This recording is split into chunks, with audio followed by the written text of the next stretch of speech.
Hey everyone, कैसे हो? मैं हूँ संगीता और आप सभी का मेरे यूट्यूब चैनल में फिर से स्वागत है। तो कैसे हो सब लोग ठीक होंगे, स्वस्थ होंगे। मैं भी अच्छी हूँ। तो टाइम हो रहा है अभी सुबह का टाइम, सुबह के 10 बज चुके हैं और अब जाके मेरा काम फिनिश हुआ नहा धो के, क्योंकि बाबू के साथ इतना डिस्टर्ब होता है ना मेरा, ये आजकल इतना जिद्दी सा हो गया। नहीं तो पहले खेलता था, उसको कोई मतलब नहीं था, वो खेलता रहता था अपने खिलौनों के साथ और मैं काम करती रहती थी। लेकिन आजकल बहुत जिद्दी, हर चीज़ के लिए जिद करता है, रोने लगता है। मतलब पता नहीं चिड़चिड़ा सा हो रखा है बहुत ज़्यादा। एक तो जुकाम सा है शायद, उसकी वजह से पता नहीं, इसकी तबीयत खराब है तो बहुत ज़्यादा चिड़चिड़ा हो रखा है। इसकी वजह से मुझे बार बार काम छोड़ना पड़ता है अपना अधूरे में, उसकी वजह से मुझे बहुत लेट हो जाता है। तो फाइनली सारा काम फिनिश हो गया। अब नाश्ता नहीं हुआ है, अब मैं सोच रही हूँ नाश्ता करूँगी। बाबू को तो मैंने सुबह खिला दी थी एक रोटी, मैंने कहा क्योंकि फिर मुझे पता था मुझे लेट हो जाएगा, मैंने कहा तब तक बाबू को काम भूखा रखूँ। तो बस मैं भी बनाती हूँ अब खाना नाश्ता बनाती हूँ। तो नाश्ते में सब्ज़ी बची हुई है कल शाम की, कल शाम को हमने बनाया था, कल मेहमान आए थे तो फिर बनाया था, वो बनाई थी पालक पनीर बनाया था, पालक मशरूम बनाई थी और चिली चिकन बनाया था। तो फिर वो बचा हुआ है, वो पालक पनीर भी बचा हुआ था, वो मैंने स्कूल को दिया अर्नब के लिए। थोड़ा वो पनीर कम ही बचा हुआ था क्योंकि बच्चों ने वही खाया। और मशरूम बची हुई, पालक मशरूम, तो मैं वही गर्म करती हूँ, 2-4 रोटी सेकती हूँ अपने लिए, बाबू के लिए। तो वही खाते, उसी से काम चलाते हैं। तो ये बचा हुआ है पालक मशरूम और इतना टेस्टी बना हुआ था ना, बहुत टेस्टी बना हुआ था।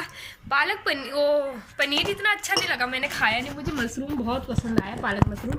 और ये बनाया था इन्होंने, मेरे हस्बैंड जी ने बनाया था। तो उनके हाथ मतलब बहुत टेस्टी बनाते हैं वो सब्ज़ी वगैरह ना, बहुत ही ज़्यादा टेस्टी।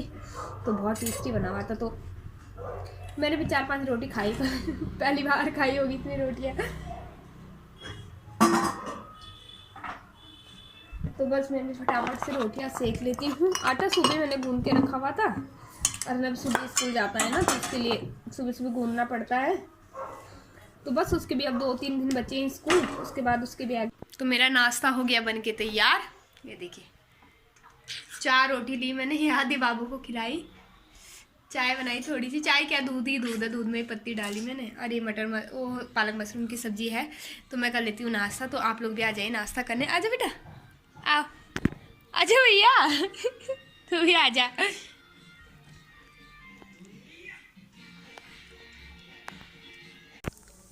तो बस मेरा काम तो ख़त्म हो ही चुका था, मैं नाश्ता करने बैठी थी। अब मुझे आदत है मैं टीवी चला देती हूँ जब भी मैं नाश्ता करने बैठती हूँ। और बाबू भी आके मेरे गोदी में लेट गया था, वो भी दूध चाय मांग रहा था, मैंने उसको दूध चाय दिया। तो बस उसको मैंने अपने गोदी में लिटा दिया। ऐसे वो गोदी में नहीं लेटता, पर कभी कभी वो आ जाता है, उसका मन करता है गोदी में लेटने का। तो बस मैं टीवी देख रही थी, सीरियल आ रहा था कोई, उसी में घुसी हुई थी, तो वही देख रही थी। और जैसे कि आप लोगों को पता भी है, आजकल देहरादून न्यूज़ में मतलब देखा होगा, देहरादून में जो बेरोज़गार युवा है वो धरने पे बैठे हुए हैं। तो प्लीज़ आप लोग भी उनको सपोर्ट कीजिए, उनके वीडियो को शेयर कीजिए, क्योंकि ये होता है ना कि सरकार के खिलाफ़ कोई मतलब आवाज़ उठाता है तो लोग उनके आवाज़ को दबाना चाहते हैं।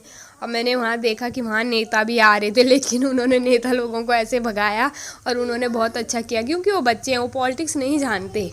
तो वो चाहे को मतलब होता है कि बीजेपी में कुछ होता है तो कांग्रेस के नेता वहाँ जाते हैं उनको सपोर्ट करने, और कांग्रेस की सरकार तो बीजेपी के नेता जाते हैं।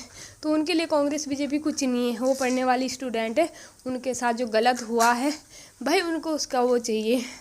तो वो तो सिर्फ इतना चाहते हैं कि मतलब जो पेपर वगैरह लीक हुए किसने करे उसकी सीबीआई जांच चाहते हैं। और तो फिर सरकार को उसमें दिक्कत क्या हो रही है कराने में, कराती क्यों नहीं? कुछ मतलब कुछ ऐसा करा होगा ना जो नहीं करा रही, डर रही है सरकार भी कराने के लिए।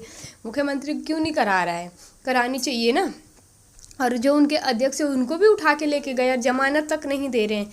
मतलब जो पेपर लीक करवा रहे हैं उनको तो तुम जमानत में छोड़ देते हो, और जो बेचारा मतलब वो बेकसूर है, चलो उनकी तरफ से आवाज़ उठा रहा, उसको तुमने जेल में बंद कर दिया, उसको तुम जमानत भी नहीं दे रहे हैं। तो मतलब वही है ना, हाँ, आजकल कि सरकार को ये कुछ नहीं दिखता है, उनको अपना फ़ायदा दिखता है, बाकी और कुछ भी नहीं।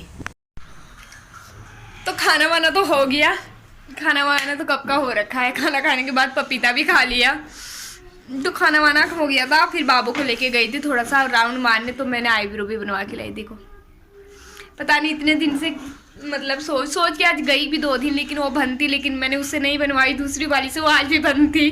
तो पता नहीं मुझे क्यों बंद है इतने दिनों से। तो फिर दूसरी वाली थी वहाँ खुली हुई, मैंने कहा इसी से बनवा लेती हूँ, कहीं फिर ऐसे ही रह जाऊंगी। तो मैं अभी बनवा के लाई हूँ थ्रेडिंग। देखो है ही नहीं, बहुत कम है, बट ठीक है थोड़ा सा बनवा लूँ तो अच्छी लगती है। तो बस अभी आए, अभी क्या मतलब काफ़ी देर हो गई आके, और बच्चे तो अंदर है खेल रहे हैं, टीवी देख रहे हैं। टीवी क्या देख रहे, खेल ही रहे हैं। और खाना वाना सब कुछ हो चुका है। दाल चावल ही बनाए थे मैंने आज।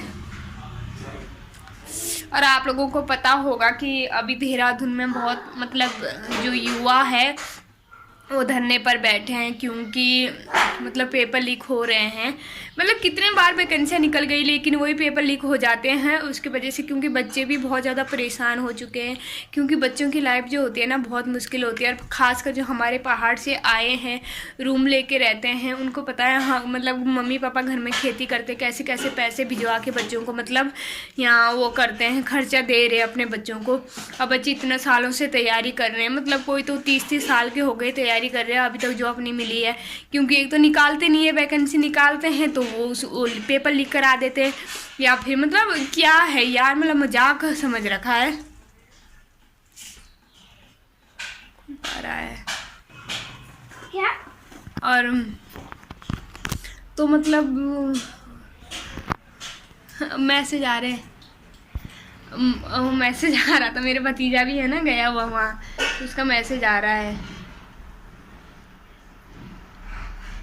कुछ भी हो जाए तो बस वही चीज़ है। तो बस मतलब हम भी सपोर्ट कर रहे हैं भाई, क्योंकि हम भी बच्चों के साथ हैं। हमने देखा बच्चों को मेहनत, मतलब जो यहाँ रूम लेकर रहते हैं ना उनको ये लगा वो बच्चे कभी नाश्ता नहीं करते हैं सुबह का, वो एक टाइम का खाना खाते हैं, रात दिन पढ़ाई कर रहे हैं। और लेकिन अगर मतलब सरकार ऐसा करेगी यार, क्या करेंगे बच्चों का मतलब भविष्य ख़राब नहीं। 30 साल हो गए उनको, मतलब शादी की उम्र हो चुकी है, तब भी बेचारी पढ़ाई तैयारी इतने सालों से रात दिन एक करके मेहनत कर रहे हैं, और सरकार ऐसे कर रही है। अगर ये कि चल नहीं हुआ भाई, उनको ये तसल्ली तो है उनको, चलो हमने अपनी तरफ से पूरी कोशिश करी, नहीं हुआ तो कोई बात नहीं। लेकिन तुम ऐसे बेच रहे हो, मतलब इतना पैसा खा रहे हो तुम लोग, तो फिर ऐसे यार बच्चों की ज़िंदगी ख़राब कर